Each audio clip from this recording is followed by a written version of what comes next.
Hello friends, smart preparation की इस नए वीडियो में आप सभी का स्वागत है। इस नए वीडियो में हम टेस्ट योरसेल्फ फिफ्थ नंबर की सीरीज़ लेके आए हैं, जिसमें कि 50 क्वेश्चंस को हम डिस्कस करेंगे, जो कि आगे आने वाले UP triple S C PET exam के लिए और जो यूपी पीसीएस आरओ यारो कंडक्ट कराते हैं उसके लिए काफ़ी इंपॉर्टेंट होने वाले हैं। इन 50 क्वेश्चंस को आप लोग अपने आंसर्स को मार्क कर सकते हैं और उसके साथ साथ सही आंसर्स को भी देख सकते हैं कि इन 50 क्वेश्चंस के सही सही आंसर्स क्या हैं। तो चलिए शुरू करते हैं। क्वेश्चन नंबर पहला है कि सूची में दिए गए वर्षों का मिलान सूची 2 में दिए गए अकबर के शासनकाल की प्रमुख घटनाओं से कीजिए और फिर विकल्पों में से सही उत्तर चुनिए। ये आपको ऑप्शंस दिए हुए हैं। ये आपको सूची 1 दी हुई है और सूची 2 दी हुई है। तो जो 1 है उसमें सन दी हुई है 1564, 1575, 1579 और 1582। इधर सूची 2 में धैसाला सिस्टम, मजहर की उद्घोषणा, जजिया का उन्मूलन और इबादत खाना की स्थापना, ये 4 ऑप्शंस दिए हुए हैं। इनको आपको करेक्टली मैच करना है। तो जिस किसी ने भी अकबर के शासनकाल से संबंधित घटनाओं को पढ़ा होगा उसको ये पता होगा कि 1564 में जजिया कर समाप्त किया गया था, जजिया कर का उन्मूलन हुआ था। सेकंड ऑप्शन आप लोग जो मैच कर पाएंगे वो है 1575। 1575 में इबादत खाने की स्थापना हुई थी, यानी कि ये डी से मैच कर रहा है। 1579 में मजहर की उद्घोषणा हुई थी और 1582 में दहसाला सिस्टम। इंपॉर्टेंट इसमें जो याद रख सकते हैं वो है 1564 में जजिया कर का उन्मूलन, 1582 में दहसाला सिस्टम। ये दो भी अगर आप याद रख पाते हैं तो आप ऑप्शन से बिल्कुल सही लगा देंगे। ऑप्शंस देखिए क्या है, A B C D 4 options आपको दिए हुए हैं। तो पहले का जो मिलान है 1564 जजिया कर का उन्मूलन, यानी कि पहले का सी है और सी से आप देख रहे हैं सिर्फ एक आंसर बन रहा है, ऑप्शन सी। पहले का सी सिर्फ इसी में है। तो इस तरीके से एक या दो आपको याद होंगे तब भी आप लोग अच्छे से मैच कर पाएंगे। देखिए फोर्थ का 1582 का दहसाला सिस्टम ए है, फोर्थ का ए सिर्फ एक ऑप्शन में है। तो इस तरीके से पहले का आंसर हो जाएगा सी। नेक्स्ट क्वेश्चन है, किसने एक तरफ संस्कृत मुद्रा लेख के साथ चांदी के सिक्के निर्गत किए थे? तो ये जो शासक हुए थे वो महमूद गजनवी हुए थे। महमूद गजनवी ने अपने सिक्कों पर एक और जो था वो कलमा, और कलमा का जो संस्कृत अनुवाद था वो अंकित करवाया था। तो ये एक तरफ संस्कृत मुद्रा लेख के साथ चांदी के सिक्के निर्गत करने वाला जो शासक था वो महमूद गजनवी था। नेक्स्ट क्वेश्चन नंबर 3 आता है, दक्षिणी भारत का प्रसिद्ध तक्कोलम का युद्ध किस किस के मध्य हुआ था? जो तक्कोलम का युद्ध था ये ऑप्शन नंबर बी आपका सही आएगा। ये चोलों और राष्ट्रकूटों के मध्य हुआ था 949 ईस्वी में। और इसमें जो राष्ट्रकूट नरेश, राष्ट्रकूट के जो राजा थे कृष्ण तृतीय, उन्होंने चोल के शासक जो थे परांतक प्रथम, उनको हराया था। तो ये क्वेश्चन नंबर 3 हो गया। क्वेश्चन नंबर 4 है, काफ़ी इंपॉर्टेंट और काफ़ी और रिपीटेड क्वेश्चन है कि प्रारंभिक जैन साहित्य निम्नलिखित में से किस भाषा में लिखा गया था? तो जैन साहित्य की अगर बात की जाए तो जैन साहित्य अर्धमागधी में लिखा गया था, ऑप्शन नंबर ए। अब अर्धमागधी में क्यों लिखा गया था? जो आरंभ में जैनों ने मुख्यतः ब्राह्मणों द्वारा जो संपोषित भाषा थी, यानी कि जो ब्राह्मण लोग यूज़ करते थे संस्कृत भाषा, उसका त्याग किया था और अपने जो धर्म उपदेश थे वो आम लोगों की बोलचाल में प्राकृत भाषा को अपनाया था। लेकिन इसकी जो मेन जो भाषा थी वो थी अर्धमागधी। क्वेश्चन नंबर 5 आता है। क्वेश्चन नंबर 5 आता है, मानव शवादानों में कुत्ते दफनाए गए थे। किस जगह पर ये प्रूफ पाया गया है, किस जगह पर ये सबूत मिले हैं कि जहाँ पर मानवों को दफनाया जाता था वहाँ पर उनके साथ साथ कुत्तों को भी दफनाया जाता था? आपके पास A B C D 4 options हैं। तो इसमें जो सही आंसर है वो है वुर्जहोम। वुर्जहोम में इस तरीके की कब्र मिली है जिसमें कि मानव के साथ साथ पालतू कुत्ते को भी दफनाने की प्रथा प्रचलित थी। Question number 6, board of control की स्थापना किस अधिनियम के अंतर्गत की गई थी? अभी मैंने रिसेंटली ही पॉलिटी का एक जो वीडियो बनाया था, इंट्रोडक्शन ऑफ कॉन्स्टिट्यूशन, यानी कि भारत का संवैधानिक विकास से रिलेटेड जो था, development of constitution of India जो था, उसमें मैंने ये डिस्कस किया था कि बोर्ड ऑफ कंट्रोल की स्थापना किस अधिनियम में हुई थी। जिस किसी ने वो वीडियो नहीं देखा है प्लीज़ उस वीडियो को जाके देखें, उसमें से काफ़ी इंपॉर्टेंट क्वेश्चंस कवर हो रहे हैं। तो बोर्ड ऑफ कंट्रोल की स्थापना की गई थी option number D, Pitt's India act 1784 में। नेक्स्ट क्वेश्चन नंबर 7 आता है, आचार्य विनोबा भावे किस आंदोलन में भाग लेने के लिए प्रथम बार गिरफ्तार हुए थे? तो आचार्य विनोबा भावे मुख्यतः जो संबंधित थे वो सविनय अवज्ञा आंदोलन से थे। सविनय अवज्ञा आंदोलन में भाग लेने के कारण 1930 में विनोबा भावे को गिरफ्तार किया गया था पहली बार। Question number 8, most important again, Jallianwala हत्याकांड या फिर नरसंहार कब हुआ था? जिस किसी को भी इसकी डेट नहीं याद है उसको डीपली पढ़ने की ज़रूरत है। ये जो हत्याकांड हुआ था ये 13 अप्रैल 1919 को हुआ था। अच्छा, जलियांवाला बाग हत्याकांड से रिलेटेड कुछ फैक्ट हम बताते हैं। पंजाब के 2 नेता हुआ करते थे, सैफुद्दीन किस्लू और डॉक्टर सत्यपाल। इनकी गिरफ्तारी की गई थी असंवैधानिक तरीके से या फिर अवैध तरीके से। अंग्रेज जो करते थे वो अवैध तरीके से ही करते थे। तो उस गिरफ्तारी के विरोध में 13 अप्रैल 1919 को कुछ लोगों ने मिलकर ये कहा कि हम शांतिपूर्ण एक सभा करेंगे और विरोध करेंगे इस चीज़ का। तो वो अमृतसर के जो जलियांवाला बाग था उसमें इकट्ठे हुए। उस सभा स्थल पर जो अंग्रेज़ का जनरल था उस टाइम पर, जनरल ओ डायर, उसने बिना किसी पूर्व चेतावनी के, उसने कोई भी वार्निंग नहीं दी और उस भीड़ पर सारे गेट बंद करा के भीड़ पर गोली चलवा दी थी। और इस पूरी घटना में लगभग 1000 लोगों की मृत्यु हुई थी। इस घटना से सभी लोगों ने विरोध किया था और इस घटना के विरोध में ही रविन्द्रनाथ टैगोर थे जिन्होंने अपनी नाइटहुड की उपाधि त्याग दी थी, और शंकरन नायर थे जिन्होंने वायसराय की कार्यकारिणी सभा जो होती थी उससे इस्तीफा दे दिया था। इस हत्याकांड के जो जांच हेतु कौन सा आयोग बनाया गया था, तो वो बनाया गया था हंटर आयोग। हंटर आयोग। तो ये इस क्वेश्चन से संबंधित जो फैक्ट्स थे वो हमने डिस्कस कर लिए। नेक्स्ट देखते हैं क्वेश्चन नंबर 9। बंगाल के विभाजन को किस वर्ष रद्द किया गया था? इंपॉर्टेंट क्वेश्चन है। अभी तक आप लोगों ने ये तो काफ़ी बार क्वेश्चन देखा होगा कि बंगाल का विभाजन कब हुआ था, लेकिन बंगाल का विभाजन रद्द कब किया गया था? ये किया गया था ऑप्शन नंबर सी 1911 में। बंगाल विभाजन हुआ कब था? 1905 में। Next question number 10। महालवाड़ी प्रथा में किसके साथ राजस्व का बंदोबस्त हुआ था? क्वेश्चन नंबर 10 है महालवाड़ी प्रथा। तो महालवाड़ी, महाल से क्या अर्थ है? महाल से अर्थ होता है पूरे गांव समुदाय, ग्राम समुदाय। तो जिस किसी को भी इस वर्ड का भी मतलब पता है वो भी ऑप्शन लगा सकता है, ऑप्शन नंबर डी, ग्राम समुदाय के साथ एक साथ समग्र रूप से। नेक्स्ट क्वेश्चन नंबर 11 आता है अपवाह क्षेत्र की दृष्टि से विश्व की सबसे लंबी नदी कौन सी है? अपवाह क्षेत्र की पूछी, यानी कि सबसे ज़्यादा क्षेत्रफल को कवर करके जो बहती है वो सबसे लंबी नदी कौन सी है? तो वो है अमेजोन।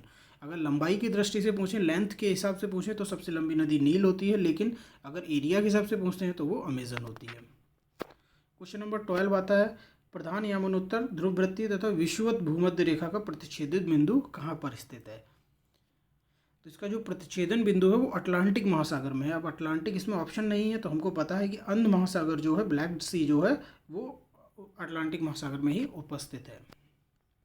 नेक्स्ट क्वेश्चन नंबर 13 आता है तमिलनाडु में मानसून के सामान्य महीने कौन से हैं? तो तमिलनाडु में जो सामान्य महीने हैं मानसून आने के वो है ऑप्शन नंबर डी, यानी कि नवंबर और दिसंबर। तो ये नवंबर और दिसंबर में क्यों होता है? आखिर तमिलनाडु में बारिश क्यों होती है? तो जब इसको लौटता हुआ मानसून भी कहते हैं, यह बंगाल की खाड़ी से अपनी एनर्जी को प्राप्त करता है और ये नवंबर दिसंबर में थोड़ा तीव्र हो जाता है, और इसको शीतकालीन, पूर्व शीतकालीन मानसून भी कहते हैं। नेक्स्ट क्वेश्चन नंबर 14 आता है। क्वेश्चन नंबर 14 निम्नलिखित राज्यों में कौन से राज्य उत्तर प्रदेश के सीमावर्ती हैं? तो जिस किसी उत्तर प्रदेश के मैप के बारे में नॉलेज होगी वही इस क्वेश्चन का आंसर दे पाएगा। राजस्थान टच करता है, झारखंड टच करता है और छत्तीसगढ़ टच करता है, पंजाब टच नहीं करता है। तो ये जो ऑप्शन नंबर 20 का सही आंसर हो जाएगा। क्वेश्चन नंबर 15 आता है वर्ष 2001 से 11 की अवधि में उत्तर प्रदेश की दशकीय वृद्धि दर क्या रही? यानी कि 10 सालों में उत्तर प्रदेश की जो ग्रोथ रेट थी जनसंख्या की वो क्या थी? इंडिया की अगर ग्रोथ रेट पूछी जाए तो इंडिया की ग्रोथ रेट थी 17.07, और जो यूपी की ग्रोथ रेट थी वो थी 20.09%। इंडिया की 17.07 थी और यूपी की थी 20.09। क्वेश्चन नंबर 16 है विशेष आर्थिक क्षेत्र यानी कि स्पेशल इकोनॉमिक जोन, ये नीति कब घोषित की गई थी? क्वेश्चन नंबर 16 का जो सही आंसर होगा वो 2000 में, अप्रैल 2000 में इसकी घोषणा की गई थी। ये डिक्लेयर हुआ था कि स्पेशल इकोनॉमिक जोन्स बनाए जाएंगे। नेक्स्ट आता है इनविजिबल एक्सपोर्ट का क्या अर्थ होता है? अदृश्य निर्यात किसको कहते हैं? तो जो कुछ दिखता है सामान, कोई सामान बाहर से जा रहा है या आ रहा है तो वो आयात निर्यात विजिबल होता है, लेकिन जो सेवाओं का निर्यात होता है, जो सर्विसेज का हम लोग एक्सपोर्ट करते हैं वो हमको दिखता नहीं है, उसको हम अदृश्य निर्यात कहते हैं। नेक्स्ट क्वेश्चन नंबर 18 है खादी ग्रामोद्योग आयोग की स्थापना किस पंचवर्षीय योजना में की गई थी? सबसे पहले तो ये पता होना चाहिए कि खादी ग्रामोद्योग आयोग की स्थापना कब हुई थी। तो ये हुई थी 1956 में। 1956 में दूसरी पंचवर्षीय योजना तब वर्किंग में थी। Next question number 19। Question number 19 है कि गिल्ट एज्ड मार्केट क्या होता है? गिल्ट एज्ड बाजार किससे संबंधित होता है? तो ये होता है ऑप्शन नंबर सी सरकारी प्रतिभूतियों से, यानी कि गवर्नमेंट सिक्योरिटीज़ का जहाँ पे बिजनेस होता है उसको गिल्ट एज मार्केट बोलते हैं। क्वेश्चन नंबर 20, भारत सरकार का जो नीति आयोग है इसमें जो नीति का जो फुल फॉर्म क्या है ये पूछा गया है क्वेश्चन में। तो नीति का फुल फॉर्म है national institution for transforming India, option number B, national institution for transforming India, राष्ट्रीय भारत परिवर्तन संस्थान। नेक्स्ट क्वेश्चन नंबर 21 जो है कि सभी व्यक्ति, इसमें से ये बताना है कि सही उत्तर का चयन करना है। सभी व्यक्ति पंचायती राज के सदस्य बन सकते हैं, ये गलत है। उसकी एक एलिजिबिलिटी टर्म्स होती है, जो उनको पूरी करेगा वही बन सकता है। ऑप्शन नंबर बी है वह व्यक्ति जो राज्य विधानसभा का सदस्य होने की योग्यता रखता है पंचायती राज सदस्य बन सकता है, नहीं ये भी गलत है। राज्य विधानसभा का सदस्य बनने की योग्यताएं अलग हैं और पंचायती राज सदस्य बनने की योग्यताएं अलग हैं। सबसे पहले तो एज का डिफरेंस है, राज्य विधानसभा के लिए 25 एज चाहिए होती है जबकि पंचायती राज के लिए 21 चाहिए होती है। ऑप्शन नंबर सी है 25 वर्ष की आयु वाले व्यक्ति पंचायती राज के अर्ह होंगे यानी कि एलिजिबल होंगे, ये भी गलत है क्योंकि पंचायती राज के लिए 21 चाहिए होती है। ऑप्शन नंबर डी है कि वे सभी लोग जो 21 वर्ष की आयु पूरे कर चुके हैं तथा राज्य विधानसभा के सदस्य चुने जाने की योग्यता रखते हैं पंचायती राज्यों के सदस्य के योग्य हैं, बिल्कुल सही है। ऑप्शन नंबर डी इसका सही आंसर हो जाएगा। क्वेश्चन नंबर 22 है कि कोई विधेयक धन विधेयक है या नहीं, इसका कौन निश्चय करेगा, ये कौन डिसाइड करेगा कि कोई भी बिल जो धन विधेयक यानी कि मनी बिल है या नहीं है, तो ये लोकसभा का अध्यक्ष डिसाइड करता है, option number D. Question number 23 है कि बिना अनुमति के कितने दिन संसद से अनुपस्थित एब्सेंट रहने पर संसद अयोग्य घोषित किया जाता है, इनएलिजिबल हो जाता है, तो ये ऑप्शन नंबर बी आएगा। लगातार अगर 60 दिन तक वो अनुपस्थित रहते हैं तो वो इनएलिजिबल घोषिट कर दिए जाएंगे। क्वेश्चन नंबर 24, निम्नलिखित में से किसको विधि के शासन यानी कि गवर्नमेंट बाय लॉ के प्रमुख लक्षणों के रूप में माना जाएगा, तो शक्तियों का परिसीमन सही है, विधि के समक्ष समता यानी कि इक्वलिटी अगेंस्ट लॉ ये भी सही है, स्वतंत्रता और नागरिक अधिकार ये सही है, सरकार के प्रति जन उत्तरदायित्व तो ये ऑप्शन गलत है, तो 1, 2 एंड 4 ऑप्शन नंबर सी आपका सही हो जाएगा। क्वेश्चन नंबर 25 है भारतीय संविधान इनमें से किसका सर्वाधिक रीढ़ी है, यानी कि भारतीय संविधान में किस एक्ट से या फिर किस जगह से सबसे ज़्यादा हिस्सा अडॉप्ट किया गया है, तो इसका ऑप्शन नंबर सी होगा। भारत शासन अधिनियम से सबसे ज़्यादा चीज़ें अडॉप्ट की गई हैं, तो सबसे ज़्यादा जो रीढ़ी है वो है भारत शासन अधिनियम का। क्वेश्चन नंबर 26, ब्लड क्या होता है, तो ब्लड एक संयोजी ऊतक होता है और एक लिक्विड होता है, ये संयोजी ऊतक लिक्विड होता है। क्वेश्चन नंबर 27, निम्नलिखित जंतुओं में से किसमें 3 प्रकोष्ठ वाला हृदय होता है, किसके हृदय में 3 वाल्व होते हैं, तो ये होता है मेंढक, ऑप्शन नंबर डी, इसमें 1 अलिंद और 2 निलय होते हैं। क्वेश्चन नंबर 27 हो गया, 2 अलिंद और 1 निलय होता है। नेक्स्ट आता है क्वेश्चन नंबर 28, भारी जल क्या है, 28, तो भारी जल को जो परमाणु रिएक्टर्स होते हैं उसमें यूज़ किया जाता है मंदक के रूप में, तो भारी जल क्या है, एक मंदक है।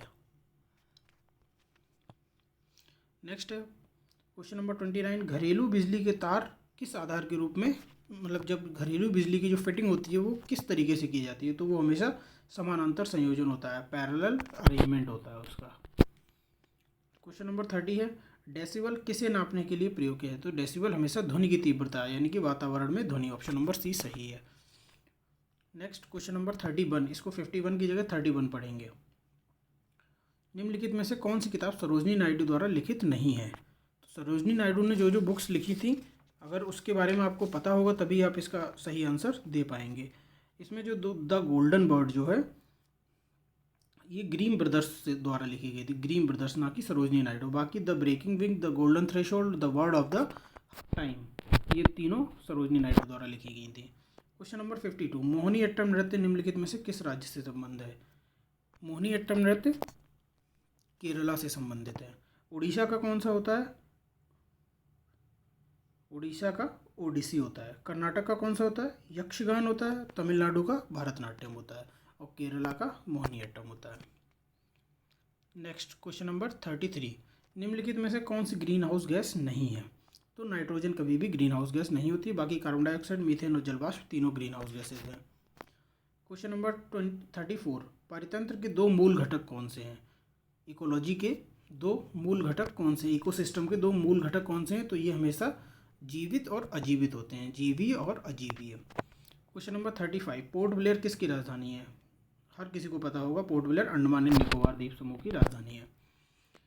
कभी कभी इस तरीके के आसान क्वेश्चंस भी आ जाते हैं जो कि राजधानी से रिलेटेड होते हैं। तो अभी जैसे जो लेखपाल का मेंस एग्जाम हुआ है उसमें गोवा की राजधानी पूछी गई थी। तो राजधानियाँ भी आप लोग स्टेट्स की और जो मतलब जो संघ शासित प्रदेश हैं उनकी भी आप लोग याद कर लें।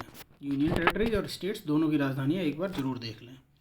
क्वेश्चन नंबर 56, निम्नलिखित में से कौन सी भूमि किसी भी देश के स्वामित्व में नहीं है? काफ़ी अच्छा क्वेश्चन है। कौन सी ऐसी भूमि है पूरी दुनिया में जिस पर किसी का अधिकार नहीं है? तो इसका जो ऑप्शन होगा वो ऑप्शन नंबर 56 का जो ऑप्शन नंबर होगा option number B, Antarctica. Antarctica पर किसी का भी हिस्सा नहीं है। अंटार्कटिका को 2 पार्ट्स में डिवाइड किया गया। एक्चुअली ऑप्शन अगर सही होते, सटीक ऑप्शन अगर पूछा जाए तो अंटार्कटिका पे 2 हिस्से हैं जिन पे अभी तक किसी का भी दावा नहीं है, फिर किसी ने भी अभी तक उस पर अपना अधिकार नहीं जमाया है। 2 हिस्से हैं, उनको एक को बोलते हैं मैरी वर्ल्ड लैंड और एक को बोलते हैं बीर टवीर ट्रायंगल। नेक्स्ट क्वेश्चन नंबर 57, राष्ट्रपति द्वारा राज्यसभा में कितने सदस्यों को नामित किया जा सकता है? तो ये होगा ऑप्शन नंबर सी, 12 सदस्यों को नामित किया जा सकता है। किस आर्टिकल में है? आर्टिकल 1880A में। क्वेश्चन नंबर 38, कौन सा मंदिर एलोरा महाराष्ट्र में स्थित एक प्राचीन हिंदू मंदिर है जो चट्टानों को काटकर बनाए गए सबसे बड़े मंदिरों में से एक है? तो ये कैलाश मंदिर है, option number D. Question number 39, किस राज्य या केंद्र शासित राज्य की पंचायत देश की पहली कार्बन न्यूट्रल पंचायत बनी? ये करंट अफेयर्स का क्वेश्चन आ गया। तो कार्बन न्यूट्रल पंचायत कौन सी बनी है? जिस किसी ने करंट अफेयर्स पढ़ा होगा वही इसका आंसर दे पाएगा, क्योंकि ये अभी रिसेंट 24 अप्रैल 2022 को पंचायती राज दिवस जो होता है, पंचायती राज दिवस कब होता है? 24 अप्रैल को। तो 24 अप्रैल को ये घोषित किया गया था कार्बन न्यूट्रल पंचायत। ये जम्मू कश्मीर की पंचायत है, पल्ली गाँव, सांबा जिले में, जम्मू कश्मीर के सांबा जिले में पल्ली ग्राम पंचायत है। इसको कार्बन न्यूट्रल ग्राम पंचायत घोषित किया गया था। बागशीर क्या है? क्वेश्चन नंबर 60, बागशीर क्या है? बागशीर एक पनडुब्बी है। इसको 20 अप्रैल 2022 को अभी लॉन्च किया गया है, मतलब कमीशनड किया गया है, लॉन्च नहीं बोलते हैं। नेक्स्ट क्वेश्चन नंबर जो 41 है कि किस विश्वविद्यालय में डॉक्टर अंबेडकर उत्कृष्टता केंद्र योजना का शुभारंभ किया गया है? इसको किया गया बनारस हिंदू विश्वविद्यालय में, option number A. Question number 42, Uttar Pradesh के किस जिले में देश का पहला अमृत सरोवर स्थापित किया गया है? तो देश का पहला अमृत सरोवर कहाँ स्थापित किया? ये भी करंट अफेयर्स का क्वेश्चन है। तो देश का जो पहला अमृत सरोवर है वो रामपुर में स्थापित किया गया है। प्रदेश का पहला नहीं, देश का भी पहला है और उत्तर प्रदेश का भी पहला है अमृत सरोवर, जो कि रामपुर के डिस्ट्रिक्ट में, रामपुर डिस्ट्रिक्ट के पटवई पंचायत है एक, पटवई, उसमें ये स्थापित किया गया है। क्वेश्चन नंबर 63, सीमा दर्शन परियोजना के हिस्से के रूप में 10 अप्रैल 2022 को गुजरात में किस स्थान पर भारत पाकिस्तान सीमा दर्शन स्थल का लोकार्पण किया गया? तो सीमा दर्शन परियोजना एक चलाई गई है केंद्र सरकार द्वारा, जिसमें कि भारत पाकिस्तान या फिर भारत के अन्य देशों की जो सीमाएं हैं उनको पर्यटन, मतलब जो टूरिस्ट प्लेस के तौर पे उनको विकसित किया जाएगा। तो ये जो भारत पाकिस्तान की सीमा है वो कहाँ पर अभी रिसेंटली ही इसका लोकार्पण किया गया है। तो ये भारत पाकिस्तान की सीमा है नडावेट में। नडावेट कहाँ पर आता है? ये गुजरात का एक हिस्सा है नडावेट। यहाँ पे जो इंडिया पाकिस्तान की सीमा है उसको अच्छे से सजाया गया है और उसको एक टूरिस्ट प्लेस बनाया गया है। क्वेश्चन नंबर 44, अप्रैल 2022 में यूनेस्को वर्ल्ड बुक कैपिटल किसे नामित किया गया है? यूनेस्को अपनी वर्ल्ड बुक कैपिटल नामित करती है, तो ये मैक्सिको का एक शहर है ग्वाउरारा। मैक्सिको का एक शहर है ग्वाउलजारा को इसने वर्ल्ड बुक कैपिटल के नाम से लॉन्च किया है, मतलब डिक्लेयर किया है। क्वेश्चन नंबर 45 आता है, अप्रैल 2022 में पहले सामुदायिक रेडियो स्टेशन दूधवाणी का उद्घाटन कहाँ किया गया है? तो जो दूधवाणी रेडियो स्टेशन है वो बनासवाड़ा ज़िला है, एक बनासवाड़ा ज़िला है, उसमें ये बनासवाड़ा ज़िला है कहाँ पर? गुजरात में। तो बनासवाड़ा ज़िला में गुजरात में दूधवाड़ी एक रेडियो स्टेशन है, उसका लोकार्पण किया गया है। नेक्स्ट है, अप्रैल 2022 में वीणा पाड़ी मोहंती का निधन हो गया है। ये कौन थे? ये कौन थी? तो जो क्वेश्चन नंबर 46 का जो आंसर होगा, ये एक राइटर थी, काफ़ी प्रसिद्ध राइटर भी थी और ये साहित्यकार भी थी। नेक्स्ट आता है, लता दीनानाथ मंगेशकर पुरस्कार पाने वाले देश का पहला नागरिक कौन है? ये है Narendra Singh Modi, option number A. Next आता है, अप्रैल 2022 में किस राज्य सरकार ने सामाजिक जागरूकता अभियान SAANS, जिसको कि सांस बोलते हैं, उसको शुरू किया गया है? तो ये शुरू किया है कर्नाटक ने। इसकी फुल फॉर्म क्या है? इसकी फुल फॉर्म क्या है? Social awareness and action scheme. Social awareness and action scheme, ये कर्नाटक सरकार ने शुरू की है। नेक्स्ट क्वेश्चन आता है 27 अप्रैल 2022 को जम्मू कश्मीर में क्वार जल विद्युत परियोजना, काफ़ी इंपॉर्टेंट है ये, क्वार जल विद्युत परियोजना को मंजूरी दी गई है। ये किस नदी पर स्थित है? ये है चिनाब नदी पर। इसको केंद्र सरकार ने इसको मंजूरी दी है। नेक्स्ट क्वेश्चन नंबर 50 या फिर क्वेश्चन नंबर लास्ट, अप्रैल 2022 में champions of the earth life time achievement award किसको दिया गया है? चैंपियंस ऑफ द अर्थ जो अवार्ड दिया गया है वो डेविड एटनबारो को दिया गया है, जो कि एक जीव विज्ञानी भी हैं और प्राकृतिक इतिहासकार भी हैं। तो इस तरीके से इस वीडियो में हमने 50 क्वेश्चंस को कवर किया है। जिस किसी के भी 35 प्लस रह रहे हैं, काफ़ी अच्छा स्कोर है और 35 प्लस आपका बनना ही चाहिए अगर आप पीईटी या फिर यूपी पीसीएस या यूपी SSC के अन्य एग्जाम्स की तैयारी कर रहे हैं। ऐसे ही अन्य इन्फॉर्मेटिव वीडियोज़ को देखने के लिए हमारे चैनल स्मार्ट प्रिपरेशन को लाइक करिए, शेयर करिए और ज़्यादा से ज़्यादा सब्सक्राइब करिए। Thank you.